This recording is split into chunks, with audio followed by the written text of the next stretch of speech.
It had been more than a decade since Ged had been back home, so he was sitting in the bountiful ambassador's virtual lounge, watching the final approach. When he left home, he had just finished a tour of service with the Western Defence Forces. 12 years of tedious patrols and training drills.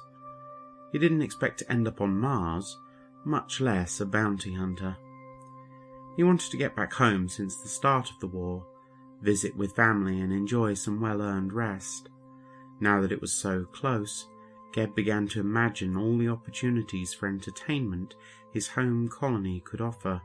The vast virtual realms, museums, galleries, and baseball, all floating in his mind. 4 Vesta was beginning to loom over his tiny ship now. 3 new cylinders were under construction. They and 5 others had been planned since before he was born, but construction hadn't started when he left, giving him something new to look at. Though unfinished, the interior of one of the cylinders was already beginning to look like artwork, dramatic and intricate structures woven through the cylinder. But the bountiful ambassador did not linger, soon sweeping into the docking access on Junction 4. More than a dozen other similarly small ships were here, settled into their spaces in rows of 5. Ged's ship settling in a gap between a closed flower-shaped ship and a ship in the form of an ancient car. Ged had no need to rush, but he found himself striding quickly to his body, slipping in and exiting his ship. As soon as he could, Ged drew a deep breath of Vestan air, letting it sit in his nostrils and lungs for a good 10 seconds, before gently exhaling, his mouth settling into a smile. The sense of urgency faded completely, allowing him to stroll to the train station, taking in the scenery and artistic renderings along the route. The maglev took just under 20 minutes to take Ged from the landing area to West Haven, where he was raised and where his family still lived. The district was largely open parks, filled with stone carvings and intricately crafted wood arches, beyond which lay the family estate. He could see the steep roofs of the main house. He even fancied that he could smell his grandmother's jambalaya cooking, causing him to quicken his pace, when a familiar voice drew his attention. "Hello, Ged." The voice was that of his brother Hake, standing a few meters away by a small group of benches. "Hake, it's good to see you." Ged moved in for a hug, but Hake held a paw out, stopping his advance. "I'm sorry, Ged, but your brother is not here right now.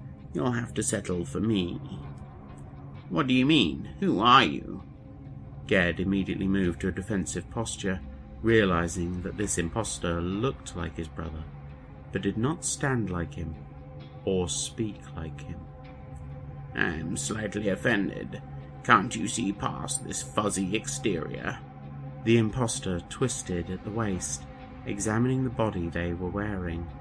Ged eyed the form critically, soon realizing that the posture and intonation was very familiar. He knew who it was now. "Nicole, what have you done with my brother?" Ged clenched his fists, almost letting a hiss out. "Oh, don't worry about him. I have his mind safely stored." She smiled through Hake's lips. "And to get him back, you just have to do 2 things for me." "So it's blackmail, then?" "I'm afraid so. I will be keeping a copy of your brother just in case you decide to betray me." "What do you want?" "So many things. But from you, first of all, you can stop chasing my bounty. It's not worth your time, or life for that matter." Ged nodded silently. It wasn't unexpected, and he would rather ignore this catch than risk his brother's mind being destroyed by attack programs. "Second, tell me, where is Arissa O'Dell.